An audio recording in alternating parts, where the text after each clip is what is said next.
11:45. En esta parte nos acompaña Nacho Montes de Oca, periodista y analista internacional, para abordar esto que ya parece ser una nueva escalada en el conflicto Rusia-Ucrania. Es parte de lo que revisa la comunidad internacional en medio además de la cumbre del G20. Nacho, muchísimas gracias por acompañarnos. Como siempre es un gusto. Gracias, Nacho.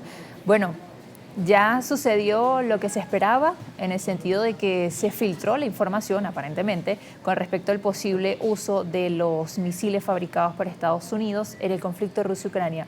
Hemos visto como Josep Borrell ha dicho durante esta jornada que le pide al bloque europeo hacer lo mismo que ha hecho Estados Unidos, es decir, darle luz verde a Ucrania para el uso de sus misiles de largo alcance.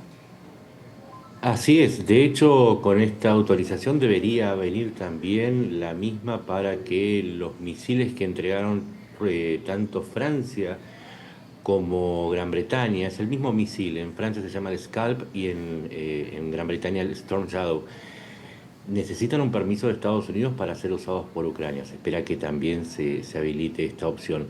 Pero además Borrell lo que está pidiéndole es a Alemania en particular que habilite los misiles Taurus, que tienen la misma calidad, el mismo alcance, pero que vienen a solucionar un problema que es real, y es que Ucrania necesita batir 200 objetivos y para hacerlo necesita muchos misiles y los que tienen no le alcanzan. Ahora, Nacho, la primera reacción de Rusia durante las últimas horas ha sido decir y sacar la carta el armamento nuclear. Hemos visto cómo decretó el ampliar las posibilidades de usar armas nucleares dependiendo de lo que podría considerar sus ataques.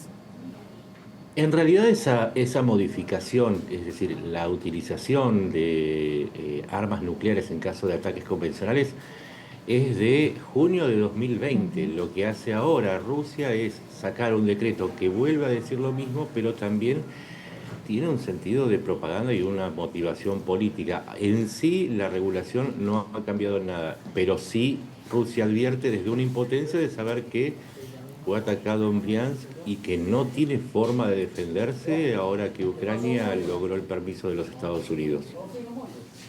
Nacho, además de todo esto, se está hablando mucho de que esta parece ser la respuesta de Estados Unidos luego de la llegada de las tropas norcoreanas al frente ruso contra Ucrania.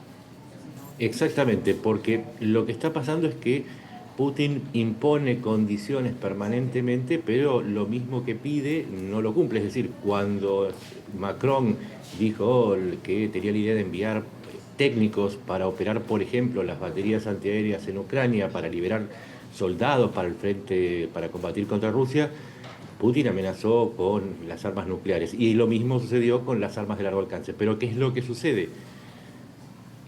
Rusia recibe cada vez más ayuda de Corea del Norte, de Irán e inclusive de China. Entonces, lo que hace Estados Unidos es decir, bueno, terminemos con la hipocresía de estas actividades subterráneas de asistencia a Rusia y hagamos lo mismo para saber si Rusia se frena en ese pedido de asistencia o haremos lo mismo y seguiremos apoyando a Ucrania, por lo menos hasta que asuma Trump.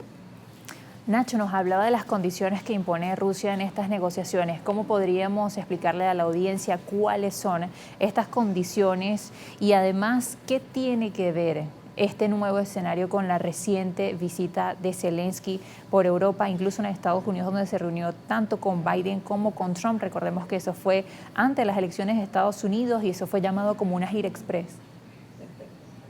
Zelensky lo que hizo fue presentar su plan de la victoria, un plan en donde argumentaba y decía qué era lo que necesitaba para evitar que Rusia siga avanzando y eventualmente para desalojarla de su territorio. Había obtenido un preacuerdo, inclusive Trump había dicho que iba a apoyar a Ucrania para que terminara la guerra.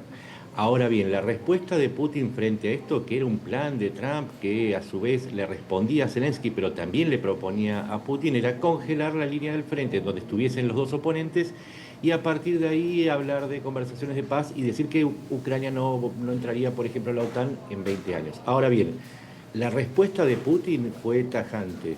Ninguna línea del frente, nosotros queremos 4 oblasts adicionales, porque se quiere quedar con Nikolaev, se quiere quedar con Zaporilla, se quiere quedar con Gerson y con Kharkov, además de Donetsk y Luhansk. Y crear una entidad nueva que se llama Novorossiya o Nueva Rusia, Y además le pide a Ucrania que se desarme, que se quede con un ejército de 50.000 soldados, que se comprometa a no entrar nunca ni a la OTAN ni a la Unión Europea, y que además se firme un acuerdo de paz que tiene más que ver con una rendición incondicional. Este es un pequeño resumen del ida y vuelta en donde Occidente propone negociar y Putin propone obtener aún más territorio ucraniano.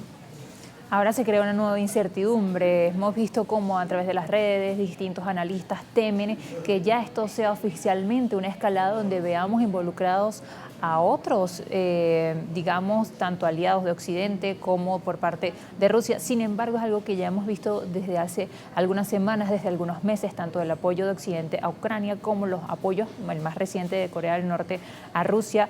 Se está hablando de una escalada y los temores a cómo la OTAN podría haberse involucrado directamente en esto y que se espera entonces una posible aprobación quizás del armamento europeo por parte de Ucrania. ¿Qué opina usted, Nacho? ¿Cuál es el escenario? ¿Cómo lo ve? Lo que es que la escalada ya la ha planteado Putin al lanzar las tropas ucranianas, las tropas norcoreanas contra los ucranianos, pero ya antes al recibir misiles de largo alcance de Corea del Norte y de Irán. O sea, ya estaban involucrándose, y desde el lado de Ucrania hay más de 46 países que están apoyando a Ucrania. Lo que sucede es que hasta ahora se manejó políticamente el asunto, y lo que se está haciendo es sincerando una situación que se sostiene, que hoy cumple 1000 días, que no se resuelve, y este sinceramiento tiene que ver con la honestidad de saber que la guerra sí se puede sostener por un año más, o 2 o 5, y que hay que hacer algo y hay que frenar la guerra. Y Putin dice que la única manera es que le entreguen casi un tercio de Ucrania. Y Occidente sabe que no puede frenar a Putin si no apoya más decididamente a Ucrania. Lo que estamos viendo ahora es un escenario un poco más honesto, pero es el mismo que venimos viviendo hace 1000 días. Nacho, para cerrar, ¿habrá una posible paz en 2025 y además la llegada de Donald Trump en este nuevo escenario y con esta aprobación? Existen solamente dos posibilidades. Uno es que Trump asuma un rol a favor de Putin y deje de asistir a Ucrania y Ucrania colapse. Se tendrían que dar las dos condiciones. La primera no conduce necesariamente a la segunda. Y la segunda es que, y hay que decirlo, Rusia está en una situación interna bastante complicada y una situación militar interna complicada, porque la presencia de misiles y soldados y drones y munición extranjera habla de un agotamiento de su modelo, pero también su economía está agotada, y podría darse un segundo escenario de colapso ruso que se evidencie en el frente, como sucedió en la Primera Guerra Mundial, en Afganistán y en otras ocasiones. Son los dos escenarios. Si no, la guerra puede seguir 1, 2, 5 años e incluso una década. Muchísimas gracias, Nacho, por acompañarnos. Gracias a ustedes, un gusto. Nacho Montes de Oca, periodista y analista internacional. Hacemos una nueva pausa. A través de Noticias Globovisión Internacionales esperamos sus comentarios acerca de lo que estamos revisando en este momento a través de @internacionales_GB y @Trina Acevedo.